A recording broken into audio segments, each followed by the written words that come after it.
3, 2, 1. In this 4-part series, get an inside look on the making of one of the most anticipated titles in gaming history.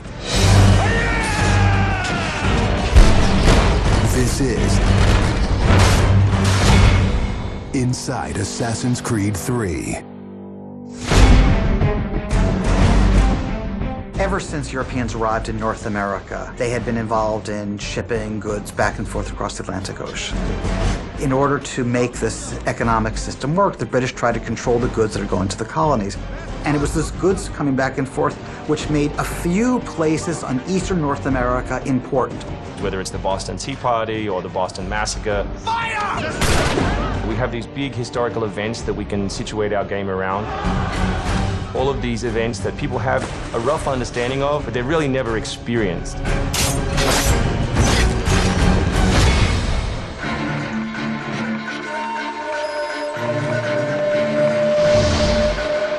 We had to go back and get our historian to find us accurate maps from the era of what Boston and New York looked like.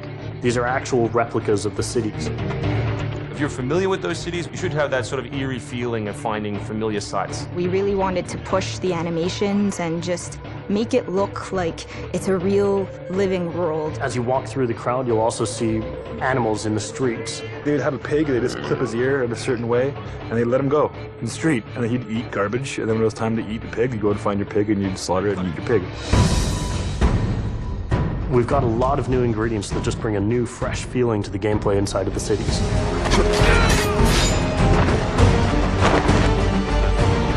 We have these great new stalking zones that you're going to find throughout the cities. It's a great way for you to remain hidden from your enemies and actually be able to sneak up to them so that you could assassinate. We've got this amazing dynamic weather system in, so we can see not just the time of day passing, but also going in and seeing the same environments not just in the summer, but in the winter as well.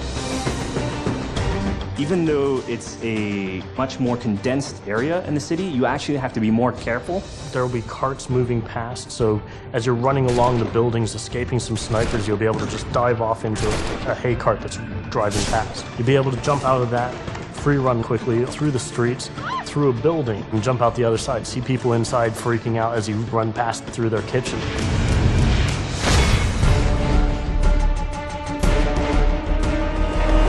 Living on the frontier was extremely difficult. Not only did you have harsh winters, cold, freezing temperatures, in the summer you had heat, humidity, so it was a gamble every year that you were out on the frontier whether you're going to make it or not. For AC3, the biggest difference is just having access to the frontier. So this huge wilderness area that you can sort of explore at your own pace. It's a forest, the navigation in a very new environment, in a very organic environment as well. In the frontier, you'll be able to navigate through deep snow, but also snow does impact your gameplay. It will slow down you as well as your enemies. Once we decided that we were going to build the frontier, we realized obviously we need to populate that area. So animals became a very big deal.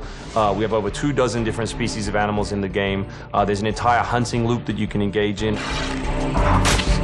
Whenever you're building elements such as animals, you're halfway trying to be real and halfway trying to fulfill that fantasy of what people expect. One of the great new features we have in the frontier is the new tree running. Connor being really fluid and being able to navigate through the trees. The frontier is really our new playground.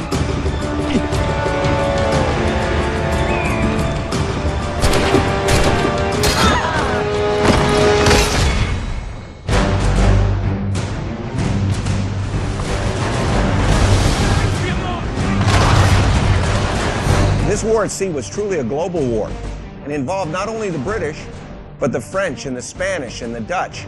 Naval engagement of that period was all about closing the distance. Boarding is the end game. You've got to be able to close with the enemy, get alongside, then get on board to steal his ship. You want to take that ship intact if you can, because that's where you get your prize. The prize is whatever is on that ship that you want.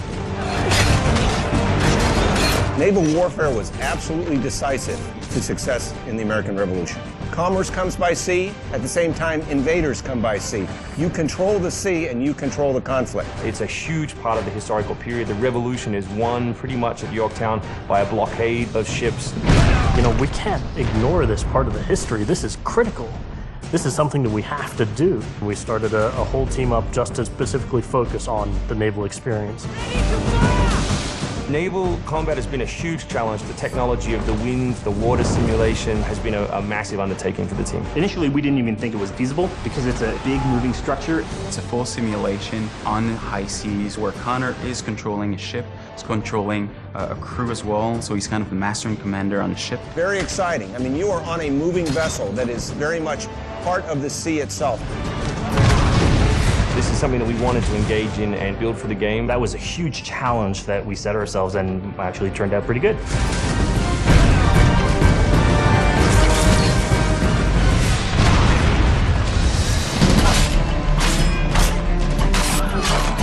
If you haven't played any Assassin's Creed games before, we really think this is a great point to get on board.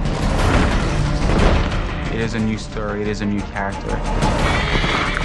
This team is full of people who love making Assassin's Creed, who are delivering just an astoundingly polished and fun experience. As a creator, nothing gets better. To be frank, it just looks great. Seeing all of this coming together at the end, it's amazing. For new fans, really, this is about as good as it gets. It's by far the biggest and best Assassins yet.